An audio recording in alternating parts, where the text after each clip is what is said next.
Добро вечер и од мене со третата тема. Како што видовте, вчера навршија 20 години од подпишувањето на договорот Глигоров генерал Аџич за извлекување на поранешната Југословенска народна армија од територијата на Република Македонија. Наш вечерашен гостин е првиот министер за одбрана во владата на Република Македонија на господинот Клисев, професор доктор Трајан Гоцевски.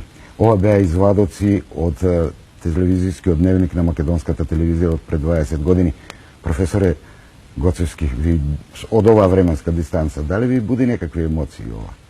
Потсеќа ли на нешто? Прво, добро вечер и една благодарност до вас што отварате една тема која што може да се рече дека се уште е актуелна, бидејќи иако поминаа 20 години, деновиве се води дипломатска активност околу на некој начин за окружување на нашите стратегиски определби за безбедносно ситуирање, тоа е влезот во НАТО и тоа трае до денеска, така да ова ми е многу актуелно и многу е битно, значи, од една страна дека таа борба на Македонија, нели, да се најде, нели, во семејството на европските држави продолжува, но од друга пак страна многу сум свесен дека пред 20 години точно се потпише еден документ кој што може да се рече еден од позначајните во нашата понова историја, и со овој документ во основа на некој начин се отвори патот де јуре македонската држава да стане суверена и независна држава.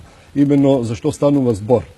Значи, ние најпрво во собранието донесоме декларација за независност на Република Македонија, потоа имавме референдум и го донесоме уставот, и во основа Република Македонија се конституира како независна и суверена држава, и тоа беше де факто прогласувањето на нашата независност. Меѓутоа, де јуре, како би рекле правниците, ние имавме една состојба кога немавме сопствени вооружени сили кои ќе ја гарантираат независноста и територијалниот суверенитет на Република Македонија.